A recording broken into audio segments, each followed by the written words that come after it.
મસ્ત મજાની જિંદગી અને એની મસ્ત મજાની વાતો, અદ્ભુત વાતો છે બધી હો. આજે હોળીની બધાને શુભેચ્છાઓ. હોળી પ્રગટાવવાની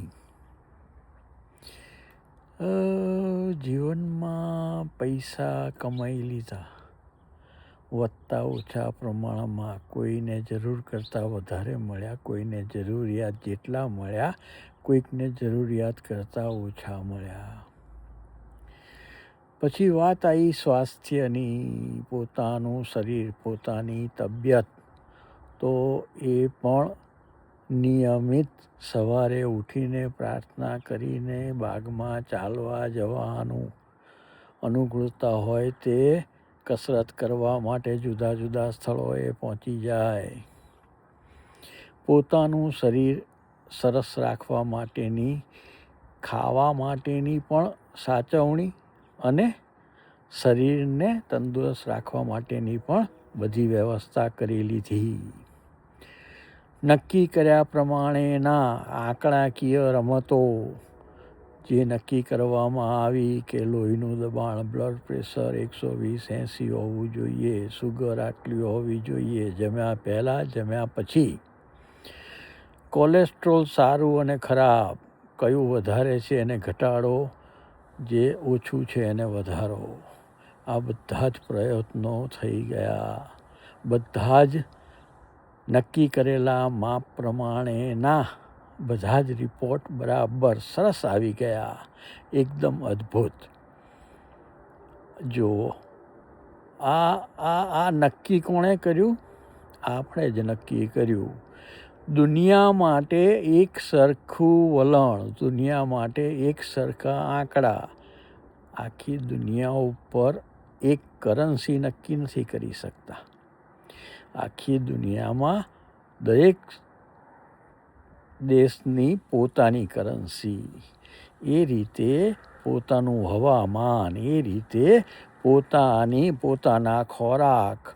એક દેશમાં પણ કેટલા બધા રાજ્યો, દરેકને પોતપોતાનું હવામાન, પોતપોતાના ખોરાક, પોતપોતાની રહેણી-કહેણી, છતાં પેલા માપદંડ એક સરખા.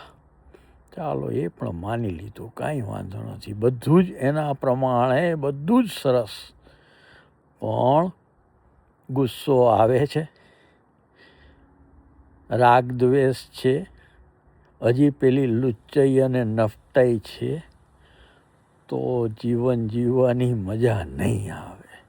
ગમે તેટલો પૈસો હશે, ગમે તેટલું સ્વસ્થ શરીર હશે, આંકડાકીય રમતોમાં બરાબર માપમાં આવી જતા હશો, પણ પેલું મન અંદરથી જો વ્યસ્ત હશે, મન જો ચંચળ હશે, એમાં જો આનંદ નહીં હોય, પેલો પરમ આનંદ નહીં પ્રગટ્યો હોય, તો બધું નકામું છે.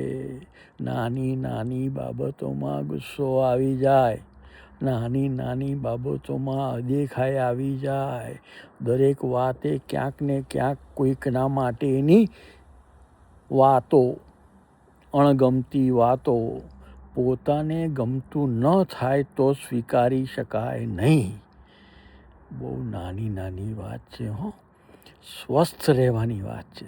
સ્વાસ્થ્ય હોય, દોલત હોય, પૈસા હોય, બધું જ હોય, પરિવાર હોય, કુટુંબ હોય, પણ આપણો વ્યવહાર જો યોગ્ય ના હોય બધા સાથે, તો એ જીવનની મજા નથી. આજે હોળીમાં ગુસ્સો, રાગ દ્વેષ અને બીજી જે કોઈ અણગમતી વસ્તુઓ છે બધી જ હોમી દઈએ અને આનંદમય જિંદગી જીવીએ. હરિ ઓમ.